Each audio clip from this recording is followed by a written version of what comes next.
Assalamualaikum warahmatullahi wabarakatuh. Perkenalkan, nama saya Ilham Ramadhani dari kelas 2023C dengan NIM 23040674134. Jadi hari ini saya akan menjelaskan isi dari poster saya terkait dengan Surabaya sebagai kota layak anak dunia. Jadi pertama-tama saya akan jelaskan terlebih dahulu tentang konsep kota layak anak ini.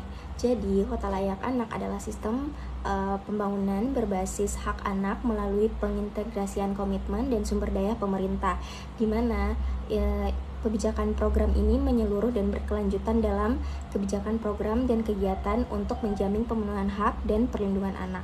Dan pemerintah juga berperan penting dalam menjamin terselenggaranya program wajib belajar minimal 12 tahun untuk semua anak. Terkait dengan kesehatan sendiri, pemerintah wajib menyediakan fasilitas dan menyelenggarakan upaya kesehatan yang komprehensif bagi anak-anak agar setiap anak memperoleh derajat kesehatan yang optimal sejak dalam kandungan.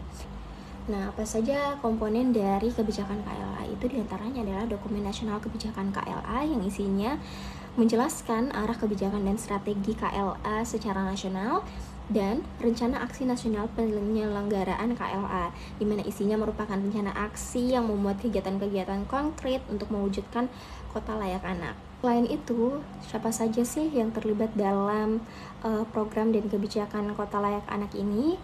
Stakeholder yang terintegrasi dengan kebijakan ini diantaranya adalah pemerintah pusat, kemudian pemerintah daerah, lembaga kemasyarakatan, komunitas perempuan dan anak, bidang usaha, dunia pendidikan, dan media massa. Kebijakan ini seperti dalam isi poster saya itu bersifat berkelanjutan untuk termasuk pengembangan infrastruktur dan layanan publik yang ramah anak.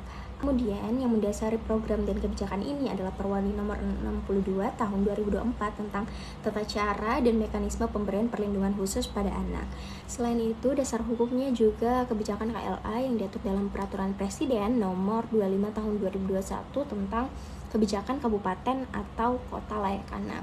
Ini juga ada pasal 23 Perda nomor 6 tahun 2011 tentang gugus tugas KLA Kota Surabaya melalui keputusan Wali Kota Surabaya. Nah, di isi poster saya juga ada kewajiban-kewajiban dan apa yang akan dilakukan dalam pemenuhan program Kota Layak Anak ini, seperti sistem informasi Kota Layak Anak Surabaya yang telah disediakan oleh pemerintah yang biasa kita dengar dengan sebutan Sitalas. Sitalas ini merupakan sistem informasi Kota Layak Anak Surabaya. Program ini memungkinkan anak-anak terlibat langsung dalam proses pembangunan di Kota Surabaya, dari proses perencanaan, kemudian implementasi, sampai monitoring dan evaluasi kebijakan dari pemerintah. Nah, lewat aplikasi ini juga memungkinkan untuk anak-anak mengetahui pengembangan dan bagaimana macam-macam program dari Pemkot Surabaya, baik itu terkait pemenuhan anak serta kegiatan forum anak Surabaya dan organisasi anak lainnya. Sitalas ini terdapat beberapa fitur yang tersedia dalam aplikasinya. Yang pertama adalah penerapan 6 klaster pengembangan kota layak anak, kemudian fitur pengembangan kota layak anak, kecamatan layak anak, kelurahan layak anak, serta mitra anak. Aplikasi ini menyediakan laman untuk masukan atau inspirasi yang disampaikan oleh anak-anak yang bisa dipantau progresnya oleh pemerintah. Nah, kemudian siapa sih yang meresmikan Surabaya sebagai kota layak anak? Jadi, Surabaya diresmikan oleh UNICEF serta bergabung dalam jaringan Global Child Friendly Cities Initiative, yaitu CFCI, bersama kota layak anak di seluruh dunia lainnya. Nah, teman-teman, program dan kebijakan ini setelah disetujui oleh UNICEF dan CFCI menjadikan Surabaya sebagai kota pertama di Indonesia yang diresmikan sebagai kota layak anak. Kemudian, apa sih peran masyarakat dalam mewujudkan kota layak anak ini? Nah, masyarakat berperan aktif dalam mewujudkan kota layak anak, misalnya dengan melaporkan kasus kekerasan terhadap anak, kemudian mendukung program kota layak anak, dan menjadi agen perubahan. Sedangkan untuk peran dunia usaha sendiri, ini berkontribusi dalam KLA melalui program CSR yang mendukung pemenuhan hak dan perlindungan anak. Nah, dalam poster saya juga dimasukkan di mana Surabaya menyediakan perpustakaan atau ruang baca, permainan, edukasi permainan anak tradisional, dan ruang hasil karya anak. Karena contohnya adalah Surabaya menyediakan tempat khusus buat anak-anak yang bernama Children Playland, di mana di sana terdapat beberapa wahana permainan yang bisa menemani anak-anak. Ada juga Children Corner yang berisi buku-buku anak. Nah, fasilitas ini biasanya ada di perpustakaan-perpustakaan umum di daerah Surabaya. Dalam poster saya juga mention tentang Surabaya menyediakan konseling baik melalui berbagai media sosial maupun datang langsung.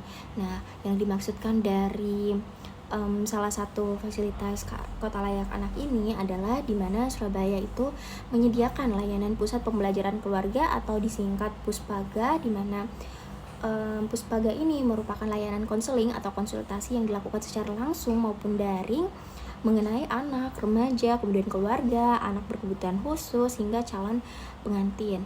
Nah, layanan ini merupakan bentuk sosialisasi, kemudian sebagai bentuk edukasi dan informasi, serta bimbingan masyarakat melalui kegiatan parenting. Nah, selain itu teman-teman, Puspaga ini bisa diakses secara free, gratis untuk seluruh warga kota Surabaya. Yang menjadi tujuan utama dari layanan Puspaga ini yaitu untuk menjadi ruang curhat bagi anak-anak, dan hingga saat ini para petugasnya bersama dengan mahasiswa perguruan tinggi terus memberikan edukasi mengenai pola asuh yang tepat bagi anak-anak. Mungkin itu saja yang bisa saya sampaikan terkait dengan Surabaya sebagai kota layak anak dunia ini. Semoga bermanfaat. Terima kasih. Wassalamualaikum warahmatullahi wabarakatuh.